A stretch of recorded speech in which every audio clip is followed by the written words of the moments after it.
Hey, what's up guys, MudHD here, and welcome to episode 27 on my journey to the top series. And if you missed the previous episode, there will be a link in the description to the series playlist where you can find every single episode that I've done so far. But carrying on from the previous episode, we were in the JPT final against Ipswich Town, and we were disappointed with what happened because we made it to penalties, and then all of a sudden we missed a penalty and they managed to capitalise on that mistake, and we were knocked out. Well, not exactly knocked out, but we lost that game, losing out on the JBT, our first chance at silverware this year in our second season in charge. But we need to keep our heads held high because we made it that far and we beat off some good teams there. Barnsley for one of them. And they were a really difficult side, very, very slippery team.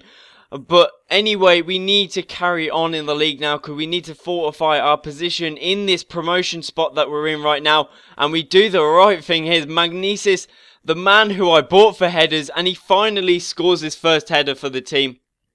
Absolutely brilliant. And from a corner as well. That's the first time I've scored from a corner, I think, this year in this season. And it looked from there, Accrington Stanley were very, very deflated. They didn't look to be coming back at me. And you see here, we take an absolute ambitious shot from Grossinger. Wow, wow, wow. It was absolutely ambitious. But never mind, you always have to take a couple of odd chances. You see there, we hit the post slightly with Binny Ayesi. And we take the 3 points from the game. So that 45th minute goal left us with 3 points, and Josie Ballon wants more game time, and I can't believe he said this. He's being a bit cocky. He's getting more and cocky each and every day that we're playing here, and it's getting a bit annoying to be quite honest, but he is our best player, as I said a couple of episodes ago, and we really need to retain him. He is becoming an absolute beast. He's around 73 rated right now, and now we have a game against Bristol Rovers, who have the likes of Anyasha and the beastie pacey players. I don't know whether they're still here. Carriol as well as him. But Camilo, the Brazilian from the MLS, picking up a goal there. A very, very nice goal. No one out there to defend that shot or block it, in fact. And they were pretty much open at the back, Bristol Rovers. They were very much under the threat of going 2-0 down. And here we could have scored a nice block there, and they were very, very slow to the ball. See there, plenty of time on the ball, and Camilo for his second goal, an absolutely amazing finesse shot. Hats off to him, picking up a couple of goals, a brace for him, and finally he is scoring goals. I know he's only a left mid, but I expected a few more goals, seeing as he is a slightly highly rated left winger. But where I play my wingers is a bit narrow to playing them out on the wing, so they don't get the most opportunities that they could going forward. But anyway, here we're holding our own against Bristol Rovers, and it doesn't seem that they're going to pick up 2 goals in the matter of minutes, unless they're Liverpool FC in Istanbul. And yet again, we pick up the 3 points against Bristol Rovers, another great result for us.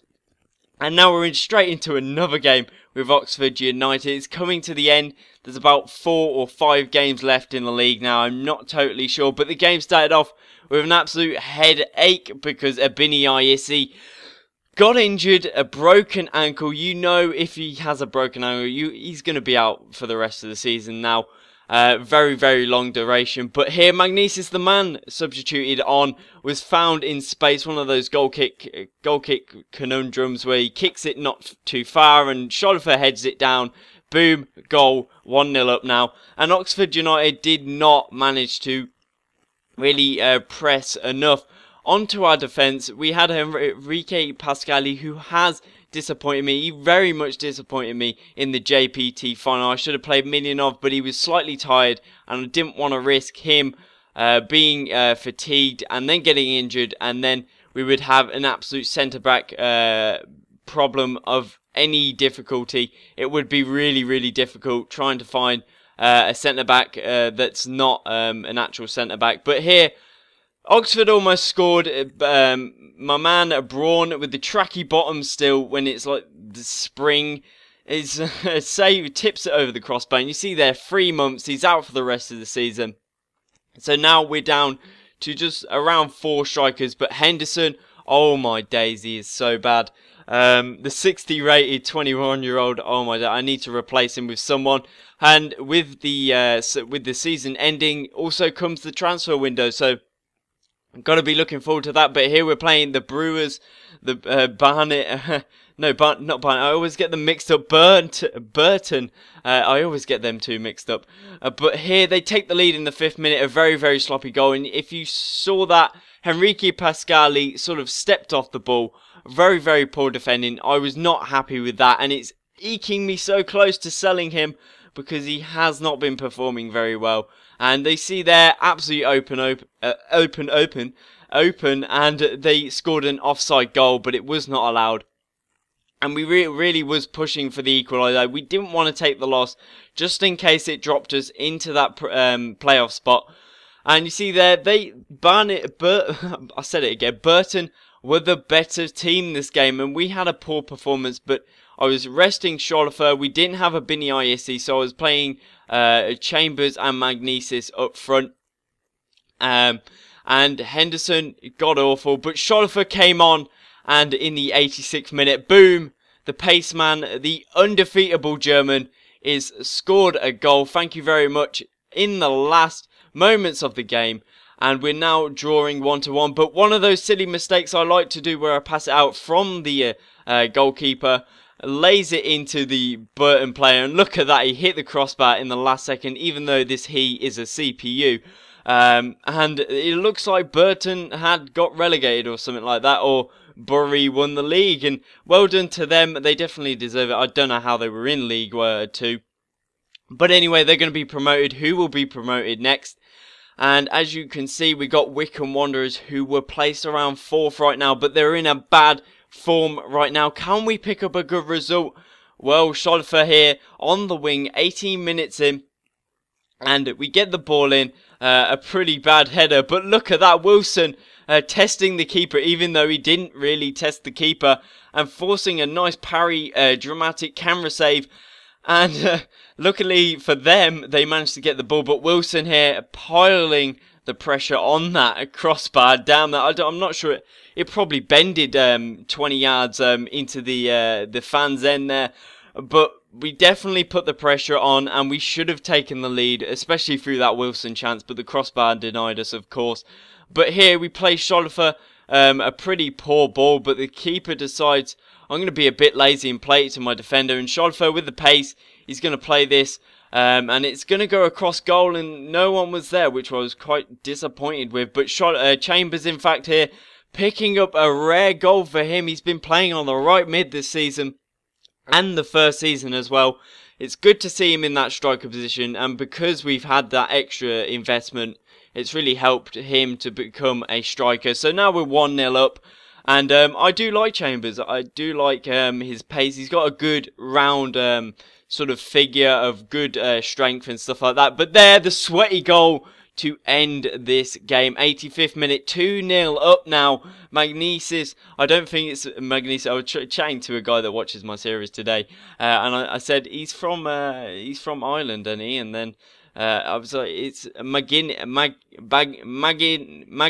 or something like that. So I might call him McGuinness next time I managed to get him. But here, my beloved second team, Northampton Town, are what stands between us in the last game of this episode. And Northampton were at our throats here. A nice shot. I think that was McCundy there. Don't get me up on that pronunciation because I don't know how to do it. But McGuinness there, trying to get in on the keeper. Did not dive or anything. He should have really dived for what I paid for him. But here, some sort of fake shot from me. I rarely use fake shots, in fact, and it's not something I use a lot. But here they cross the ball in Northampton Town, and they get it across to Bayo Akinfenwa. They slotted it across, and how did that guy not score? That goal was... the goal mouth was actually begging for the ball to go in. Snedker, the young keeper at Northampton Town, managed to pull off a good save. After a Schollifer free kick, there was no Camillo this game. And here we have it. Schollifer, what a nice finesse shot across the whole of the box. And there we go, guys. It is done. we have gained promotion. The red and the white glitterly pieces of paper flying down into our faces, and wow, it was raining glory. And damn, we have done so well this season, and it's no thanks to your guys' suggestions, and it's just been amazing, guys, and I really appreciate all the support. We've had an amazing season with York City, our second season. Last year we had disappointment, but this year we have made a difference, and now we're in League One. So guys, check back tomorrow for the last episode of the season. I have a couple of more games to show you. But anyway, guys, I'm going to round the episode off here. League One, here we come. Please like and subscribe. If you enjoyed the video as well as my other content, please go check that out. Thank you guys for watching, and I'll see you guys next time.